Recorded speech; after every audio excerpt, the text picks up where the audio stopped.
Manikanta big boss house లో ఉన్నప్పుడు full కాదు, కమిడియన్ లాగా దిగిపోయి నేను చేయలేను. కమిట్మెంట్స్ గురించి నువ్వు మాట్లాడు. డైరెక్ట్ కమిట్మెంట్ ఉంటది ప్రొడ్యూసర్ కి లేదా డైరెక్టర్ కి అని డైరెక్ట్ అడిగి కృష్ణానగర్ లో యూసఫ్గూడలో ఒక ఆఫీస్ తీసేసుకొని ఒక టేబుల్ వేసేసుకొని బక్రాలు ఎవరు దొరుకుతారు అని చూసుకునే రకాలు వీళ్ళు. సీరియల్స్ చేసే వాళ్ళకి బయట లైఫ్ ఉండదు అంటారు. ఫస్ట్ ఆఫ్ ఆల్ నువ్వు టీవీకి అలవాటు పడిపోయావు, ఈజీగా దొరికేస్తున్నావు నువ్వు. అలాంటప్పుడు థియేటర్కి వెళ్ళి డబ్బులు పెట్టి ఎందుకు కొనుక్కొని చూస్తాడు? హాయ్ హలో నమస్తే, నేను మీ anchor Shiva. Welcome to iDream media. ఈ రోజు మన ముందున్న గెస్ట్, ఇప్పటికే మీరు అందరూ ప్రోమో చూసే ఉంటారు. గెస్ట్ ఎవరో మీకు తెలుసు, సపరేట్ గా చెప్పక్కర్లేదు. షబీనా నా దగ్గర ఉన్న guest. Manikanta big boss house లో ఉన్నప్పుడు ఫుల్ నెగిటివిటీ స్టార్ట్ అయినప్పుడు ఫస్ట్ వీడియో మణికంఠకి సపోర్ట్ గా చేసిన పర్సన్ ఎవరైనా ఉన్నారంటే అది సబీనా. తనతో పాటు సీరియల్లో యాక్ట్ చేయడం జరిగిందంట. అదే కాకుండా జబర్దస్త్లో కానీ శ్రీదేవి డ్రామా కంపెనీల్లో సీరియల్స్లో షబు జర్నీ ఇదంతా ఎలా వెళ్తుంది అసలు చాలా అవన్నీ, అది లైక్ జబర్దస్త్ మానేయడం కానీ శ్రీదేవి డ్రామా కంపెనీకి వెళ్ళకపోవడం కానీ ఇవన్నీ రీజన్లు ఏంటి అసలు, తన గురించి చాలా తక్కువ మాట పబ్లిక్లో అందరికి తెలిసేది. మనకు తెలియని విషయాలు తెలుసుకునే ప్రయత్నం అయితే చేద్దాం షబ్బుతో మాట్లాడి. హాయ్ శివ గారు, నేను బాగున్నాను. ఎలా ఉన్నావు? బాగున్నా, ఏదో మీద. ఎలా నడుస్తుంది సీరియల్? బాగానే నడుస్తున్నాయి. జబర్దస్త్ ఎందుకు మానేసావు? శ్రీదేవి డ్రామా కంపెనీ ఎందుకు మానేసావు నువ్వు? లేకపోతే వాళ్ళు మానేసావా తీస్తారా? మానేయలేదు, తీస్తారని చెప్పడానికి కూడా లేదు. అది ఇప్పుడు లైక్ కొత్త నీరు వస్తా ఉంటది, పాత నీరు పోతుంది అంటారు చూడు, అలా ఇప్పుడు వాళ్ళకి కొత్త కంటెంట్ కావాలి.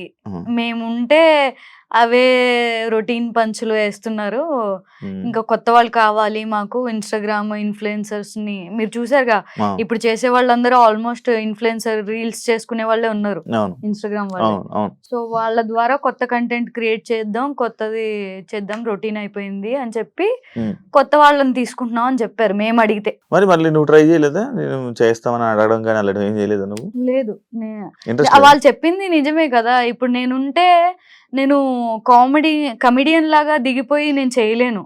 నన్ను ఇప్పుడు దాకా నేను చేసింది శ్రీదేవిలో గానీ జబర్దస్త్ లో గానీ ఒక గ్లామర్ పంచ్లు, గ్లామర్ తగ్గ పంచెస్ అవన్నీ చేశాను నేను. నన్ను ఒక గెటప్ వేసి చేయమన్నా కూడా నేను ఎప్పుడు చేయలేదు. సో నేను కమిడియన్ ని కాదు, అందుకని నేను వాళ్ళు చెప్పిన రీజన్ కి యాక్సెప్ట్ చేశా. షబీనా మామూలుగా అమ్మాయిలా బిహేవ్ చేయండి, మొగరాయిలాగా టాంబాయిలా ఉంటాయండి చెప్పు మాటలు. నేను అంతే, నన్ను అలానే పెంచారు. నాకు కూడా అలా ఉండడం చాలా ఇష్టం. అబ్బాయిలా ఉండడం అసలు చాలా అంటే చాలా ఇష్టం. అంటే ఎలా, ఎందుకు అబ్బాయిలా ఉండడం? ఎందుకంటే చాలా బెనిఫిట్స్ ఉంటాయి. మంచిగా ఎలా పడితే అలా కూర్చోవచ్చు, ఎలా అంటే అలా డ్రెస్ వేసుకోవచ్చు, కూర్చోవచ్చు, ఇలా అనొచ్చు, మంచిగా ఉండొచ్చు. అందుకే అబ్బాయిలా కొంచెం ఫ్రీడమ్ ఎక్కువ ఉంటది కదా అబ్బాయిలకి. నీకు అలాంటి ఫ్రీడమ్ కావాలి? నాకు అలాంటి ఫ్రీడమ్ కావాలి. ఏం నచ్చుతుంది అబ్బాయిల్లో నీకు బాగా? మేనరిజమ్స్, ఓకే, కూర్చునే స్టైల్స్, మేనరిజమ్స్. స్మోక్ అది కూడా అనుకోవచ్చు. సీరియల్స్ లోకి ఎందుకు వెళ్ళావు? నాకు అది అంటే జబర్దస్త్ ముందు సీరియల్స్ చేసావా? స్టార్టింగ్ నుంచి నేను సీరియల్సే. యాక్చువల్లీ ఫస్ట్ స్టార్టింగ్ అయితే నీలాగే యాంకర్ లా చేశాను. తర్వాత ప్రదీప్ పెళ్లి చూపులు షో వచ్చింది కదా, సో అందులో ఎంట్రీ ఇచ్చాను. అందులో ఎంట్రీ నుంచి సీరియల్స్ లోకి వచ్చా. సీరియల్స్ సినిమాలు చేస్తూ జబర్దస్త్ షోకి వెళ్ళా. జబర్దస్త్ ని రిఫర్ చేసింది పవిత్ర.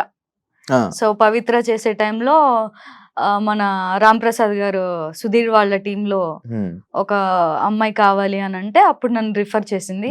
అప్పుడు ఎంట్రీ ఇచ్చా వాళ్ళ టీంలో. వాళ్ళ టీంలో చేసిన తర్వాత నాకు మంచి పేరు తీసుకొచ్చింది కెవ్వు కార్తిక్ టీం. ఒక్క స్కిట్టే వాళ్ళ టీంలో చేశా, ఇంట్రడ్యూస్ చేసింది మాత్రం వాళ్ళు, రామ్ ప్రసాద్ వాళ్ళు. బట్ కంటిన్యూస్ గా నాకు మంచి పేరు ఇచ్చింది Kevvu Karthik team and director Sripada Naresh తో అది లవ్ ట్రాక్ అవి చేసి. పవిత్ర ఇలాంటివన్నీ బాగా చేస్తుంది, సజెషన్లు కానీ. పవిత్ర అందరికి హెల్ప్ చేయడంలో ఫస్ట్ ఉంటుంది. సుధీర్ తో వీళ్ళందరితో ఇప్పుడు టచ్ లో ఉన్నా ప్రెసెంట్? రామ్ ప్రసాద్ వీళ్ళందరూ టచ్ లో ఉన్నారు నీకు? రామ్ ప్రసాద్ గారు టచ్ లో ఉన్నారు. సుధీర్ అప్పుడు స్కిట్ చేసిన తర్వాత కొద్ది రోజులే ఆయన చేశారు కదా, తర్వాత నుంచి మూవీస్ అని బయటకు వచ్చేసారు. ఇప్పుడు బిగ్ బాస్ టాపిక్స్ లోకి వెళ్దాం కాసేపు సరదాగా. మణికంఠ గురించి వీడియో చేయాలని ఎందుకు అనిపించింది నీకు? నన్ను ఒక ఛానల్ వాళ్ళు అడిగారు బేసిక్ గా, ఇంటర్వ్యూ కుదరలేదు. సో చాలా సార్లు కుదరలేదు పాపం, అందుకని ఒక 2 minutes వీడియో ఇన్స్టాగ్రామ్ లో చేసి పంపించాను. అది ఎందుకు అసలు? ఎందుకంటే నాకు ఒక మా అన్నయ్య ఎలాగునో అలానే ఫీల్ అవుతా మణికంఠని.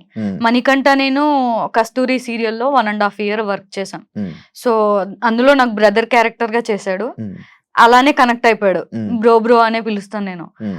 తను కూడా తనకి యాక్చువల్లీ ఎవరు లేరు ఏది షేర్ చేసుకున్నా అన్నా. నిజంగా ఎవరు లేరా? ఎవరు లేరు. మా తాతయ్య అండ్ తను కలిసి ఉండేవాళ్ళు. స్టెప్ బ్రదర్ సిస్టర్ వేరే ఇంట్లో ఉండేవాళ్ళు. సో దీనికి ఒక ఇంట్లో తను సీరియల్స్ చేసుకుంటూ తన కెరియర్ చూసుకునేవాళ్ళు. సో అంత షేరింగ్ ఎక్కువ ఎవరు ఉండేవాళ్ళు కాదు. నాతో కనెక్ట్ అయ్యి నాతో పంచుకునేవాడు ప్రతిదీ. ఏం పంచుకునేవాడు? నార్మల్గా ఏం షేర్ చేసుకునేవాడు? మామూలుగా ఇంట్లో కష్టాలు ఎవరికైనా ఏముంటాయి. ఇప్పుడు తన ఇంట్లో అయితే బేసిక్ గా మదర్ చనిపోయారు. మదర్ చనిపోయిన తర్వాత నుంచి స్టెప్ ఫాదర్ తో అంత రిలేషన్ బాలేదు. సిస్టర్ తో కూడా అంత రిలేషన్ లేదు. తాతయ్యతో రిలేషన్ ఉండింది.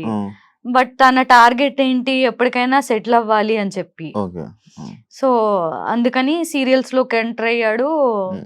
సీరియల్స్ చేసేటప్పుడు కూడా చాలా బక్కగా ఉండేవాడు. టెన్షన్స్ మరి అది చాలా పికప్ అయ్యాడు. తన పాత ఫొటోస్ చూపిస్తే మీరు చూస్తే షాక్ అయిపోతారు. నా దగ్గర లేవు, తన దగ్గర ఉన్నాయి. అప్పుడు చూపి వాళ్ళ మమ్మీ చనిపోయినప్పుడు గుండుతో లైక్ స్కెలిటన్ లాగా ఉన్నాడు. స్కెలిటన్ లా ఉన్న మనిషి జిమ్ కెళ్ళి ఒక సీరియల్ ఆర్టిస్ట్ కి ఒక క్యారెక్టర్ కి సూట్ అయ్యే విధంగా పికప్ అయ్యాడు. అంత మోటివేట్ అయిన మనిషి తను. అలా సీరియల్స్ చేస్తున్న టైంలో సెటిల్ అవ్వాలి అని చెప్పి లవ్ కమ్ మ్యారేజ్ చేసుకున్నారు. లవ్ కమ్ మ్యారేజ్ అందరు అరేంజ్ మ్యారేజ్ అనుకుంటున్నారు. లవ్ చేసి అరేంజ్ మ్యారేజ్ చేసుకున్నాడు. సో అందరిని ఒప్పించి. ఇప్పుడు యుఎస్ లోనే వాళ్ళ వైఫ్ యుఎస్ లో ఉండే. అవును, యుఎస్ లో. యుఎస్ నుంచి ఎందుకు వచ్చాడు? రీజన్ చెప్పాడా? వాళ్ళు పంపించేసారా? లేదు పంపించలేదు. అక్కడ ఏం లేదు కదా వర్క్. తనకి సమ్ వీసా ఉంటదంట కదా అక్కడ వర్క్ చేయాలంటే. ఆ వీసా ఇప్పిస్తా అని చెప్పి తను చెప్పింది వదిన. సో ఆ వీసా సమ్ ప్రాబ్లమ్స్ వల్ల అప్లై చేయడం, ఆ ప్రాసెస్ జరగడం అదంతా జరిగింది. ఈ లోపే కన్సీవ్ అవ్వడం, పాపని టేక్ కేర్ చేయడం అండ్ ఆ కన్సీవ్ ప్రెగ్నెంట్ ని ఏమంటారు, అదే ప్రెగ్నెంట్ లేడీని తనే దగ్గరుండి చూసుకోవడం అవన్నీ చేశాడు పాపం. ఎవరు ఉండరు కదా యుఎస్ లో చూసుకోవడానికి. తనే తన వైఫ్ ని దగ్గరుండి చూసుకున్నాడు. పాప పుట్టింది. ఇంకా అప్పటికి మళ్ళీ వాళ్ళ మమ్మీ చనిపోయినప్పుడు ఎలా ఉండేవాడో అలా అయిపోయాడు మళ్ళీ. అక్కడ ఉండడం వల్ల, యుఎస్ లో ఉండడం వల్ల తను అక్కడే మొత్తం చూసుకునేవాడు. వీడియో కాల్స్ చేసేవాడు నాకు. వాళ్ళ ఇల్లు చూపించేవాడు.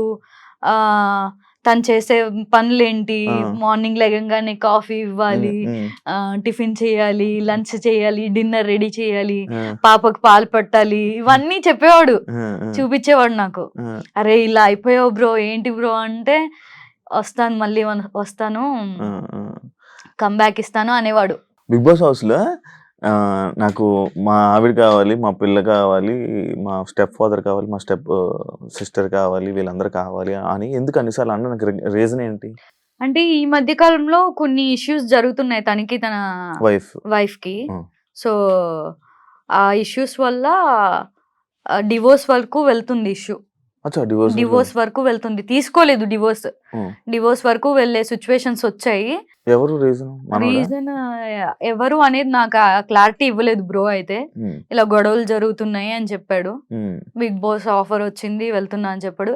యుఎస్ నుంచి రావడానికి రీజన్ అయితే తనకు అక్కడ వర్క్ లేకపోవడం వల్ల, సెల్ఫ్ రెస్పెక్ట్ దెబ్బ తినడం వల్ల, తనేంటో మళ్ళీ ప్రూవ్ చేసుకోవాలి అని చెప్పి ఒక 1 year టైం తీసుకొని ఇక్కడికి వచ్చి ట్రై చేసుకుంటా, నా వల్ల కాలేదు అంటే మళ్ళీ నేను యుఎస్ వచ్చేస్తా అనే ఇదిలో మాట్లాడుకున్నట్టుగా చెప్పాడు నాకైతే. నువ్వు బిగ్ బాస్ చూస్తున్నావు కదా, సడన్ గా విగ్ తీసినప్పుడు నీకు ఏమనిపించింది? నీకు ఆల్రెడీ తెలుసు కదా. అయ్యో ఎందుకు ఈ పిచ్చి పని చేశాడు అనిపించింది.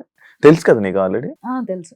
హౌస్ లో ఈ ఏదైతే ఇది మా వైఫ్ లేకపోతే మా ఫ్యామిలీ కావాలి అనడం కానీ, లేకపోతే అందరికి దూరంగా ఉండడం కానీ, ఇదంతా ఒక సింపతి డ్రామానా? లేకపోతే మనోడు అంతేనా? ఎవరితో బయట అసలు ఫ్రెండ్సే లేరు. నేను ఏ మనుషులతో ఉండను. అసలు నా మనుషులకు దూరంగా ఉంటాను అని అనడం జరిగింది. మళ్ళా మీరందరూ ఫ్రెండ్స్ అందరూ ఉన్నారు. అంటే ఏది నిజం? అందరు ఫ్రెండ్స్ ఎవరు లేరు తనకి. ఆ! నేను ఒక్కదాన్ని. ఉంటే ఇంకో ఇద్దరు బాయ్స్ ఉన్నారు అంతే ఫ్రెండ్స్. సమ్ పేర్లు నాకు గుర్తులేదు. ఓకే. వాళ్ళున్నారు. ఆ! ఫ్రెండ్స్ ఏమీ లేరు తనకి. ఓకే. తను యూఎస్ వెళ్ళిపోయాడు కదా! ఓకే. ఇప్పుడు దాకా యూఎస్ ఉండి మొన్ననే వచ్చాడు. మొన్ననే వచ్చి ఏదో వెబ్ సిరీస్ చేస్తూ ఉన్నాడు. అది కూడా తన బాడీ అదంతా బక్కగా అయిపోయాడు. నేను చెప్పాను చాలా ఆఫర్‌లొచ్చాయి. ఎలాంటి పర్సనో తెలుసా? ఇప్పుడు ఎవరైనా ఆఫర్ వస్తే ఆఫర్‌ని పిక్ చేసుకొని తర్వాత ఆ ఆఫర్ చేసుకుంటూ ఆ క్యారెక్టర్ చేసుకుంటూ బాడీ పికప్ చేసుకుందాం అనుకునే మనుషులు. బట్ ఆడ అలా కాదు. ఫస్ట్ నేను పర్ఫెక్ట్ గా అవ్వాలి, జిమ్ చేయాలి, డాన్స్ నేర్చుకోవాలి, మంచి బైసిప్స్ పెంచాలి, అప్పుడు నేను యాక్సెప్ట్ చేస్తా ఆఫర్స్ వస్తే అని కూర్చున్నాడు ఇన్ని రోజులు. ఎంతో కొంత పికప్ అయ్యాడంటే ఇన్ని రోజులు గ్యాప్ తీసుకున్నాడు. ఇండియాకి వచ్చి అవన్నీ చేసుకుంటున్న టైంలో డైరెక్ట్ బిగ్ బాస్ వచ్చింది. వీడేమనుకున్నాడు, సీరియల్ హీరోగా ఎంట్రీ ఇద్దాం అనుకున్నాడు. హీరోగా వచ్చాయి ఆఫర్స్, బట్ ఇంకొంచెం హీరోకి తగ్గట్టుగా బాడీ ఉండాలి అని చెప్పి వెయిట్ చేశాడు అనమాట. నేను చాలా సార్లు చెప్పా, బ్రో ఇప్పుడు ఈ రోజుల్లో ఆఫర్ రావడం చాలా ఎక్కువ, నువ్వు ఫస్ట్ యాక్సెప్ట్ చేసేసే తర్వాత నీ బాడీని పికప్ చేద్దు గానీ అని చెప్పేదాన్ని. లేదు షబ్బు నాకు కాన్ఫిడెంట్ రాదు నేను చెయ్యాలంటే అని చెప్పి అలా చేశాడు. బట్ అన్ఫార్చునేట్లీ బిగ్ బాస్ పెద్ద ఆపర్చునిటీ వచ్చింది. ఆలోచన మనోడు ఎలా ఉంటాయి? మంచిగా తెలివైనోడేనా? చాలా తెలివైనోడు, బాగా ఆలోచిస్తాడు. అదే సింపతి డ్రామా అంటే నువ్వు యాక్సెప్ట్ చేస్తావా? లేదు, ఆ పర్సన్ అనేది అంతే. తను మాట్లాడుతూనే కళ్ళల్లోంచి వాటర్ వచ్చేస్తాయి తనకి. చాలా సెన్సిటివ్, చాలా ఎమోషనల్. తను పెరిగిన సిచ్యువేషన్స్ అలా చేసేసాయి తనని. మమ్మీ దగ్గర పెరిగినట్టున్నాడు చిన్నప్పటి నుంచి. మమ్మీ చనిపోవడం, తర్వాత తాతయ్య, ఇంకా చెప్పేవాళ్ళు ఎవరు లేరు. డాడీ ఫస్ట్ డాడీ చనిపోయారు. సో డాడీ లేకపోవడం, మమ్మీ లేకపోవడం, తాతయ్యతోనే ఉండడం, ఒంటరితనం, ఆ బాధ, మమ్మీ చనిపోయిన సిచ్యువేషన్స్, డాడీ చనిపోయిన సిచ్యువేషన్స్, మేబీ వాళ్ళ స్టెప్ ఫాదర్ ట్రీట్ చేసిన సిచ్యువేషన్స్ కూడా అయి ఉండొచ్చు, అవి మనకు తెలీదు. ఫాదర్ టాపిక్ వచ్చింది. మీ ఫాదర్ ఫుల్ బర్త్డేస్ కూడా చేసుకోవు, ఏవి అంత సెలబ్రేషన్స్ ఏమి ఉండవు, ఎప్పుడప్పుడు లోన్ ఫీల్ అవుతావు. ఫాదర్ అనగానే లైక్ ఏ స్టోరీ చేసినా బాగా కనెక్ట్ అయిపోతుంటావు. ఏంది కదా? నాకు చాలా ఇష్టం చిన్నప్పటి నుంచి డాడీకి వచ్చి. మా డాడీ అంటే భయం ఉండేది, అండ్ ఆయన అంటే రెస్పెక్ట్, కేరింగ్ అవన్నీ చాలా ఎక్కువ చూపించిన వ్యక్తి నా లైఫ్లో. సో నాకు చాలా ఇష్టం మా డాడీ అంటే. ఎప్పుడు జరిగింది ఇదంతా? నేను 8th క్లాస్లో ఉన్నప్పుడు ఆయనకి హార్ట్ అటాక్ వచ్చి చనిపోయారు. సో అప్పటి నుంచి మా అన్నయ్య చూసుకున్నాడు. ఎప్పుడు ఎన్ని ఇయర్స్ అయింది పెళ్లి చేసుకుని?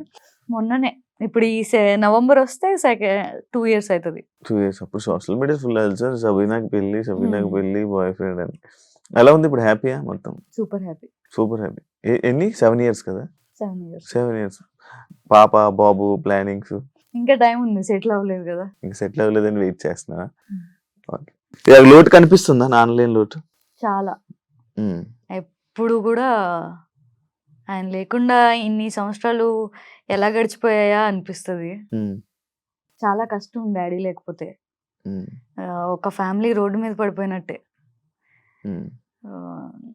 ఇంకా మా అన్నయ్య చూసుకున్నాడు కాబట్టి మేబీ మా నాన్నగారు ఉండుంటే ఈ ఫీల్డ్లోకి వచ్చేదాన్ని కాదేమో.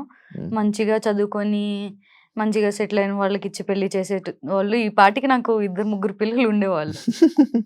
ఇంత నీకు బిజినెస్ చేయాలని కానీ లేకపోతే వీటిలో చాలా ఇంట్రెస్ట్ కదా? ఏదో ఒకటి చెయ్యాలి, బిజినెస్ చేయాలి, ఇది చేయాలి. ఒకసారి రంజాన్కి నువ్వు హలీం కూడా పెట్టడం జరిగింది. ఎందుకు బిజినెస్ అంత ఇష్టం? ఎందుకు అంత ఇండస్ట్రీలో ఉండి ఆ బిజినెస్ మీద ఎందుకు వెళ్తూ ఉంటావు నువ్వు? మా డాడీది నాకు కొంచెం మా నాన్నగారి పోలికలు, మా నాన్నగారి మ్యానరిజం అవన్నీ వచ్చేసాయి అనమాట. సో మా నాన్నగారు చేసింది రెస్టారెంట్ మా చిన్నప్పటి నుంచి కూడా. ఫాస్ట్ ఫుడ్ గానీ, morning tiffins, afternoon lunch, even పెద్ద రెస్టారెంట్. సో అది నేను చూసాను, దాంట్లో ప్రాఫిట్ ఎలా ఉంటది, ఇన్వెస్ట్మెంట్ ఎంత ఉంటది అవన్నీ నాకు తెలుసు కాబట్టి నేను హలీంది ట్రై చేద్దాం అని చెప్పి ట్రై చేశాను. సూపర్, మంచి బిజినెస్ పర్సన్ అయితే. బట్ ఏమి నాకు చేత కాలేదు చెప్పాలంటే చేయడం. లాస్ అని కాదు, ప్రాఫిట్ అని కాదు, అలా కవర్ అయిపోయింది, పెట్టినవి వచ్చేసాయి. మూవీ కమిట్మెంట్స్ గురించి నువ్వు మాట్లాడు, ఎక్స్పీరియన్స్ చేసినట్టున్నావు కదా, ఏం దాని గురించి చెప్పు. అంటే స్టార్టింగ్ కెరియర్ లో బేసిక్ గా ఎక్కడైనా ఆడిషన్స్ జరుగుతున్నాయంటే వెళ్ళేదాన్ని ఆఫీస్కి. ఆఫీస్కి వెళ్ళినప్పుడు అక్కడ ఒక డైరెక్టర్, ప్రొడ్యూసర్ ఉండేవాళ్ళు, స్టోరీ చెప్పేవాళ్ళు. చెప్పి డైరెక్ట్ కమిట్మెంట్ ఉంటుంది ప్రొడ్యూసర్కి లేదా డైరెక్టర్కి అని డైరెక్ట్ అడిగేవాళ్ళు. అప్పుడు కమిట్మెంట్ అనే వర్డ్ కూడా తెలిసేది కాదు. అంటే సినిమాకే కమిట్మెంట్ అయిపోవాలని అనుకుంటేదండి, తెలిసేది కాదు. అప్పుడు తీసుకెళ్లిన కాస్టింగ్ డైరెక్టర్ వాళ్ళు ఉంటారు కదా, ఏంటి అని అంటే దానికి మీనింగ్ చెప్పేటోళ్ళు. అమ్మని అమ్మ ఎక్స్ట్రా మంది వేరే లెవెల్ ఉంటది కదా, ఎక్స్ట్రా చేయొద్దు, ఇలాంటి ప్రాజెక్ట్స్ మన దగ్గర తీసుకురావద్దు అని చెప్పి అప్పటి నుంచి మూవీస్ అంటే భయం ఉండేది. బట్ తర్వాత నాకు అర్థమైంది ఏంటంటే ఏదైతే కమిట్మెంట్స్ ఇలా కాస్టింగ్ కౌచ్ ఉంటుందో వీళ్ళందరూ అడిగిన వాళ్ళు ఇలా చేసేటోళ్ళు ఎవరి సినిమా కూడా సెట్స్ మీదకి వెళ్ళదు.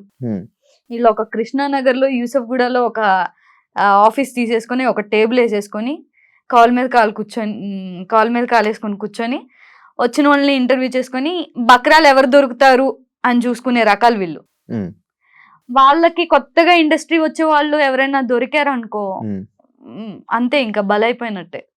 అమ్మాయిలు తెలియని వాళ్ళు ఎవరైనా మేబీ ఛాన్స్ వచ్చేస్తుందేమో, ఏదైనా చేసేద్దాం చింపేద్దాం అనుకొని ట్రిప్ అయ్యారంటే అంతే. ఇంకా నేను ఇచ్చే సజెషన్ అయితే అమ్మాయిలకి చాలా మంది అడుగుతూ ఉంటారు, చాలా మందికి ఇలాంటి వాళ్ళు దొరుకుతారు, జాగ్రత్తగా ఉండండి. మన చేతుల్లో ఉంటది మనం ఏం చేయాలి అన్న. మనం ఎలా ఉన్నా కూడా మనకు ఆఫర్స్ వస్తాయి, మనలో టాలెంట్ ఉంటే. నీ జీవితంలో నీకు బాగా ఎక్స్పీరియన్స్ అయ్యి చాలా లైఫ్ లో అప్ అండ్ డౌన్స్ చూసో, లైఫ్ లో చాలా ఎక్స్పీరియన్స్ అయ్యో, కొన్ని నీతి సూక్తులు చెప్తుంటావు అప్పుడప్పుడు. చెప్పాను నార్మల్గా తెలుస్తాయి కదా, నాకు అర్థమవుతుంది చెప్తున్నప్పుడు మాట్లాడుతున్నప్పుడు. ఇంకా మంచి ఎక్స్పీరియన్స్. లైక్ ఏం నేర్చుకున్నావు లైఫ్ లో, నీ లైఫ్ జర్నీలో నువ్వు ఏం నేర్చుకున్నావు? నాకేం నేర్చుకున్నట్టు ఏం అనిపించట్లేదు. నేర్చుకోలేదు ఏంటి? పేషెన్స్ ఎక్కువ ఉండాలి, కోపం తక్కువ ఉండాలి, ఎవరినైనా మడత పెట్టి మాట్లాడేంత నీలాగా ఎవరినైనా మడత పెట్టి మాట్లాడేంత టాలెంట్ ఉండాలి. నేను మడత పెట్టి మాట్లాడదానా బాగా. బేసిక్ గా ఇండస్ట్రీలో ఎక్కువ కాలం ఉండాలంటే కోపం తక్కువ ఉండాలి, పేషెన్స్ ఎక్కువ ఉండాలి, మాట్లాడడం రావాలి, ఒబీడియంట్ గా ఉండాలి, రెస్పెక్ట్ఫుల్ గా ఉండాలి. ఇది నేర్చుకున్నా. సీరియల్స్ నీకు బాగా నడుస్తుందా? బాగా. పేమెంట్ల పరంగా దీని పరంగా ఇంకా జీవితాంతం సీరియల్స్ చేసుకుని ఉంటావు, సినిమాలకి వాటికి ట్రై చేయవా? చేస్తున్నా. రీసెంట్ గా రాస్టర్ ఉంది, భలే ఉన్నాడే మూవీ చేసా. ఇంకొకటి ప్రియదర్శి గారు చేసా, అది రిలీజ్ కి ఉంది. హీరోయిన్ ఫ్రెండ్ క్యారెక్టర్స్ వస్తున్నాయి నాకు ఎక్కువ. యాక్టింగ్ ఫీల్డ్ లోని సీరియల్స్ అంటే సినిమాకి సీరియల్ కి సంబంధం లేదంటారు. సీరియల్స్ అంటే ఒక చూపు చూస్తారు, సీరియల్స్ అంటే లైక్ ఉన్నది చూస్తారు. బట్ చాలా మంది చేసుకుంటున్నారు కదా, సీరియల్స్ చేసిన వాళ్ళే మూవీస్ కూడా చేస్తున్నారు. బట్ ఏంటంటే హీరోయిన్ గా రావాలంటే కష్టం. హీరోయిన్ ఫ్రెండ్ క్యారెక్టర్స్ లేదా వదిన క్యారెక్టర్లు ఇవి చేసుకోగలరు కానీ హీరోయిన్ లాగా రాలేరు. ఇప్పుడు ఎవరైనా సరే ఒక యాంకర్ గా చేసిన వాడు హీరో అవుతున్నాడు అంటే వాడి సినిమా ఖచ్చితంగా హిట్ అవ్వదు, అది ఎంత మంచి స్టోరీ అయినా. నిన్ను టీవీ స్క్రీన్ లో చూసే మనిషిని థియేటర్ లోకి వెళ్ళి చూడాలి అని జనాలు అనుకోరు. ఫస్ట్ ఆఫ్ ఆల్ నువ్వు టీవీకి అలవాటు పడిపోయావు, ఈజీగా దొరికేస్తున్నావు నువ్వు చూడడానికి. అలాంటప్పుడు థియేటర్ కి వెళ్ళి డబ్బులు పెట్టి ఎందుకు కొనుక్కొని చూస్తాడు? అంత నాకు తెలిసినంత వరకు వెళ్ళరు జనాలు. మేబీ ఎంతో మెప్పించి ఎంతో ఎక్కువ ఫ్యాన్స్ ఉంటే అరే వెళ్ళాలి మనోడు అనే ఒక రెస్పెక్ట్ తో వెళ్తారు కానీ సంథింగ్ ఏదో బజ్ ఉందని వెళ్ళరని నా ఒపీనియన్. మనకంటే బయటకు వచ్చి నీతో మాట్లాడి మళ్ళీ నార్మల్గా ఉంటాడు అనుకుంటున్నా. ఉంటాడా? ఉంటాడు. వాడు నాకు కాల్ చేసేది ఎప్పుడో తెలుసా, వాళ్ళు లోలో ఉండి ఏదో గొడవ జరిగి ఏదో ఇష్యూ అయినప్పుడు చేస్తాడు. ఇప్పుడు హ్యాపీలో ఉంటాడు కదా, మరి గుర్తురావు కదా? గుర్తురాని మేబీ. లైక్ వీళ్ళ ఫ్యామిలీ ఇవన్నీ కలిసే సూచనలు ఏమైనా ఉన్నాయా? ఇప్పుడు బయట వాడికి బట్టలు ఎవరు పంపిస్తున్నారు, అవన్నీ ఎలా కాస్ట్యూమ్స్ కానీ బయట ఎవరు చూసుకుంటున్నారు? ఆల్రెడీ వాడు డిజైనర్ కి మాట్లాడేసుకొని ఉన్నాడు. వాళ్ళ అక్క గారు మొన్న ఎప్పుడో ఎవరికో స్టేట్మెంట్ ఇది చేశారంట, నేనే డబ్బులు ఇస్తున్నాను, వాళ్ళ వైఫ్ డబ్బులు ఇస్తుంది, నేనేమో మణికంఠకి డబ్బులు ఇచ్చి బట్టలు నేనే తీసుకొని పంపిస్తున్నాను, ఏం డబ్బులు కావాలంటే ఆ డబ్బులు నేను ఇస్తానని చెప్పి వాళ్ళ ఫ్యామిలీ కూడా బయట సపోర్ట్గా ఉన్నారని విన్నాను. నిజమా? అది ఎంతవరకు నిజం? అది నాకు తెలీదు. తను చెప్పిందైతే నాకు డిజైనర్ కి మాట్లాడాడు బట్టల సంగతి. మొత్తం బట్టలు డిజైనర్ చూసుకుంటుంది. ఇన్స్టాగ్రామ్ ఇవన్నీ PR ని పెట్టుకున్నాడు. అండ్ ఇంకొక ఫ్రెండ్ ఉన్నాడు, సంబంధించిన ఫ్రెండ్. సో వాడు కూడా హెల్ప్ చేస్తున్నాడు. నన్ను కూడా ఏమైనా ఉంటే నా కాంటాక్ట్ నెంబర్ కూడా వాళ్ళకి ఇచ్చాడు, ఏమైనా ఇష్యూస్ అయితే చూడు అని చెప్పి. డబ్బులు పంపించేది తను ఇప్పుడు దాకా ఉండడం కోసం అంటే వదిన పంపించేది. తను 1 year టైం తీసుకొని వచ్చాడు కదా, నేనేంటో ప్రూవ్ చేసుకుంటా అని చెప్పి.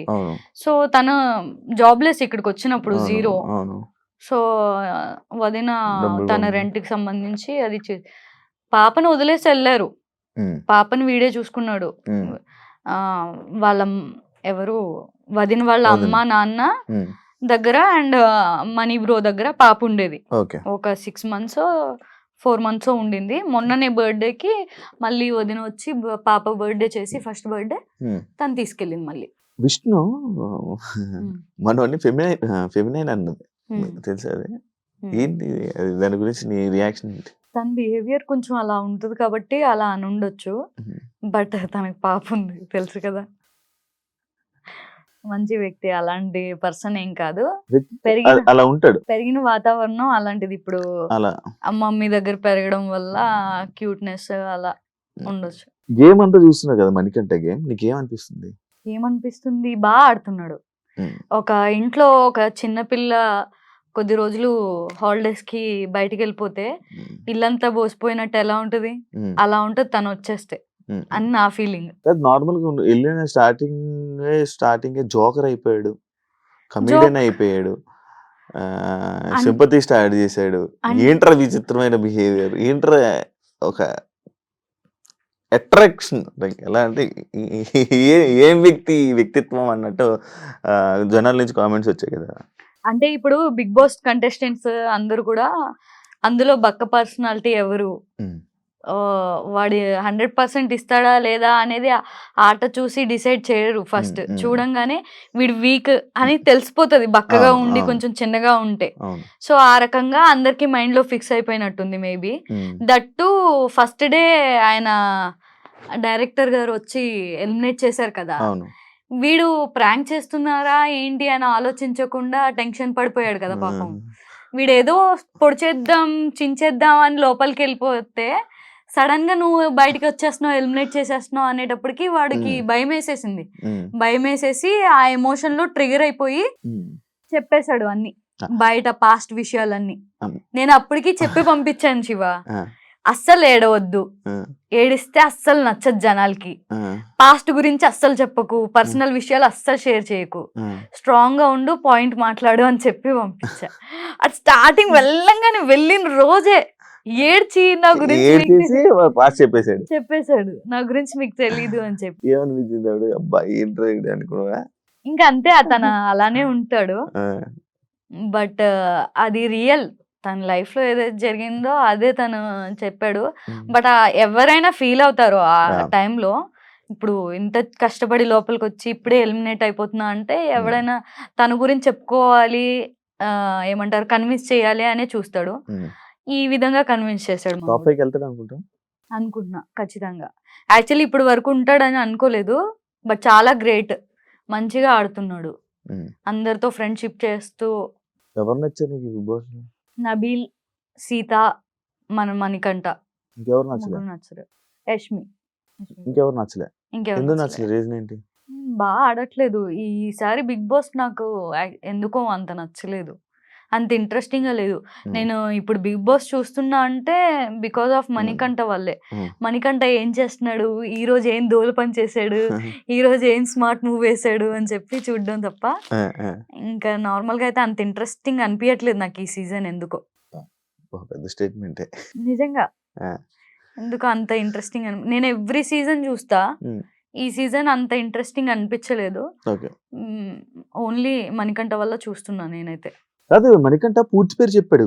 చూసావా నువ్వు? అవును. రియల్ అది? రియలే. ఆధార్ కార్డ్ లో నాది పేరు ఉంటదా?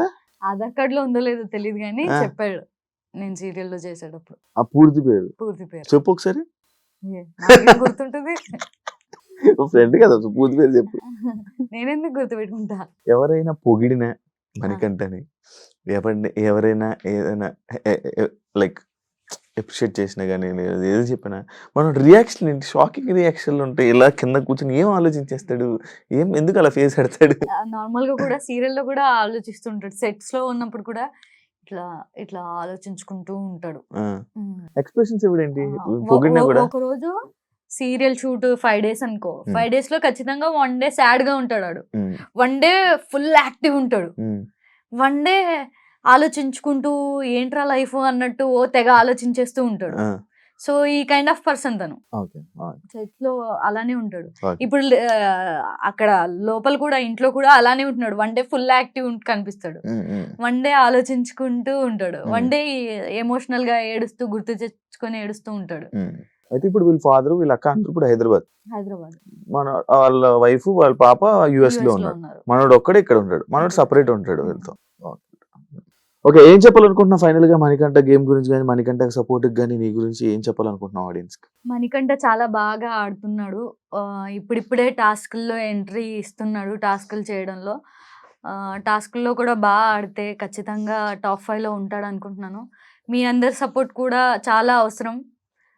తను ఏదో లైఫ్లో ప్రూవ్ చేసుకోవాలి అని యుఎస్ నుంచి ఇక్కడికి వచ్చాడు. సో ఖచ్చితంగా మన సపోర్ట్ ఉండాలి. తను ఆడితేనే మీరు ఓట్ చేయండి అని నేను అంటాను. ఆడకుండా ఎందుకు ఓట్ చేయడం ఎవరు కూడా చేయరు. సో తన ఆట నాకైతే నచ్చింది. మీ అందరికి కూడా నచ్చింది అనుకుంటున్నా. థ్యాంక్ యూ సబ్బు. థ్యాంక్ యూ సబీనా, ఇంటర్వ్యూ ఇచ్చినందుకు. థ్యాంక్ యూ శివ గారు. ఇంటర్వ్యూ ఇచ్చినందుకు, నీ జర్నీని కూడా షేర్ చేసుకున్నందుకు, నువ్వు కూడా మంచి సక్సెస్ అవ్వాలని, నువ్వు కూడా బిగ్ బాస్కి వెళ్ళాలని ఆలోచన ఉంది కాబట్టి వెళ్ళిపోవాలని, నీకు ఇంట్రెస్ట్ ఉంది కాబట్టి వెళ్ళిపోవాలని కోరుకుంటూ thank you so much. Thank you so much. చూసారు కదా ఇంటర్వ్యూ. ఇంకొక ఇంటర్వ్యూతో మళ్ళీ మీ ముందుకు వస్తా. అంతవరకు సెలవు.